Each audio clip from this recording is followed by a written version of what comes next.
Surit News Channel, limbah menjadi salah satu permasalahan yang berkepanjangan dan cukup sulit untuk diatasi karena akan terus ada mengikuti perkembangan kehidupan manusia. Manusia akan menghasilkan limbah dari berbagai macam kegiatannya. Mulai dari kegiatan industri, kegiatan pertanian, hingga kegiatan sehari-hari yang dilakukan manusia akan menghasilkan limbah. Limbah yang saat ini paling banyak dihasilkan oleh manusia adalah limbah domestik. Limbah domestik adalah bagian sisa atau buangan yang dihasilkan dari berbagai kegiatan manusia.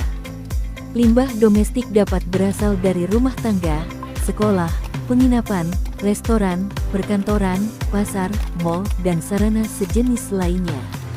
Limbah cair domestik berasal dari berbagai kegiatan atau kebutuhan sehari-hari manusia, seperti air bekas mandi, air bekas mencuci baju, air bekas mencuci peralatan makan, sisa makanan berwujud cair, serta kotoran manusia. Pembuangan limbah cair domestik perlu dikelola dengan baik karena tidak sedikit dari limbah jenis ini yang mengandung bahan kimia, seperti deterjen, sabun mandi, dan minyak, sehingga dapat menyebabkan kerusakan pada lingkungan. Limbah padat domestik berasal dari berbagai bahan atau barang yang tersisa dan tidak dibutuhkan lagi. Limbah padat yang dibuang sembarangan akan menyebabkan pencemaran dan kerusakan pada lingkungan. Pembuangan limbah domestik tanpa adanya pengelolaan terlebih dahulu dapat menyebabkan pencemaran dan kerusakan lingkungan.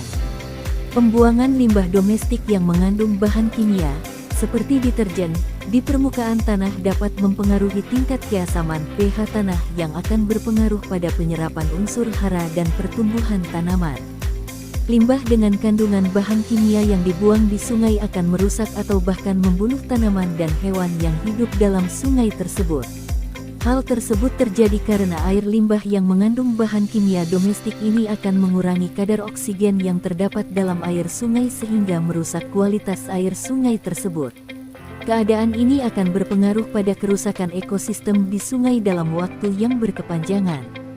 Karenanya Satgas Citarum Harum Sektor 14, pada hari ini Selasa tanggal 27 Juni tahun 2023 kembali melaksanakan sidak ke pabrik untuk mengecek kondisi dan pengelolaan limbah domestiknya. Kali ini pertama yang disasar dari PT Bagja Primanusa yang memproduksi pipa paralon dan PT VEI Textile Industries yang bergerak dalam bidang usaha pemintalan benang dan kain, beralamat di kawasan industri dan pergudangan Cikaopar, Desa Cisalada, Kecamatan Jatiluhur. Dari hasil pengecekan dan uji baku mutu air limbah domestik yang dikeluarkan untuk PT VEI Textile Industries masih belum memenuhi baku mutu yang telah ditetapkan dalam Peraturan Menteri Lingkungan Hidup dan Kehutanan Nomor P68 Men LHK Setjen Tahun 2016 tentang baku mutu air limbah domestik, yakni untuk TSS Total Suspended Solid atau total padatan tersuspensi adalah padatan yang suspensi di dalam air berupa bahan-bahan organik dan inorganik yang dapat disaring dengan kertas milipore berpori-pori 0,45. Dari hasil uji air limbah domestik di angka 138 mg liter sedangkan batas maksimal yang ditetapkan di angka 30 mg liter, sedangkan untuk PT Bagja Primanusa limbah domestik ditampung di septic tank dan ditarik oleh pihak ketiga. Dalam pengelolaan limbah bahan berbahaya dan beracun atau B3 oli bekas perawatan mesin, dari kedua perusahaan yang disidak masih belum ditempatkan di TPS B3 namun masih menyatu dengan limbah padat lainnya, sedangkan ketentuan untuk limbah B3 harus terpisah dan disimpan di TPS khusus limbah B3. Termasuk izin pengelolaan limbah B3 belum ada dan belum bekerja sama dengan pihak ketiga yang berlisensi untuk membuang limbah B3 dari oli bekas. Baik, hari ini kami dari sektor 14 Citarum Harum, ya, mewakili dan sektor 14. Hari ini kita mungkin dari tahun 2019 baru pertama kali kami melakukan pengecekan ke bidang atau kawasan yang ada di kawasan Cikaopar. Ini yang kita pertama adalah PT VEI. Dan kami menemukan beberapa hal menonjol, diantaranya yang pertama tadi mungkin dari limbah domestik, dan yang keduanya yang kita lihat tadi dari limbah ketiganya sesuai dengan regulasi yang sudah juga. Mungkin itu aja. Lalu dari limbah domestiknya sendiri itu sudah standar mutu atau memang di bawah standar mutu atau melebihi standar mutu nih? Nah, itu kan sudah saya jelaskan tadi berbahaya kedua, berarti sudah melebihi batas yang telah ditentukan, termasuk tadi TSS-nya sudah terlalu tinggi dari standar 36, standarnya 30. Oke, terima kasih. Ini dari pihak perusahaan sendiri menanggapi tanggapan yang barusan Mbak Op katakan seperti apa nih dari untuk perbaikannya nih ke depan? Ya, kami saya mengucapkan terima kasih atas kedatangannya dari sektor 14 sudah melakukan pembinaan ke perusahaan kami.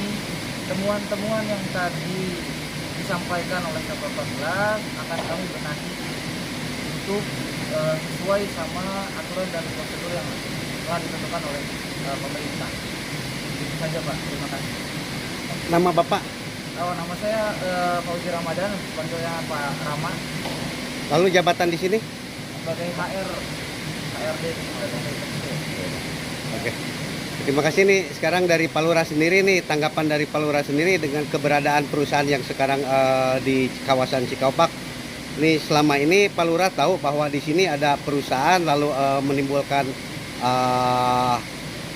hasil dari barusan setelah dilaksanakan pengecekan ternyata itu ada limbahnya. Gimana nih Pak? Halo, satu.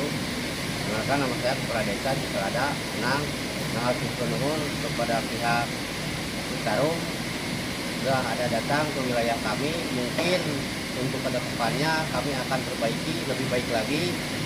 Kita diambil hikmahnya aja dulu karena pabrik ini mungkin belum tahu aturan-aturan atau prosedur yang harus diterapkan.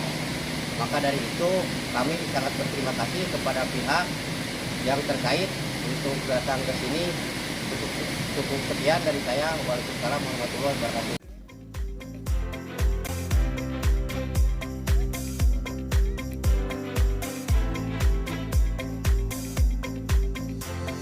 Daup Herlambang, kontributor lapangan Surit News Channel mewartakan. Kita jaga alam, maka alam akan jaga kita.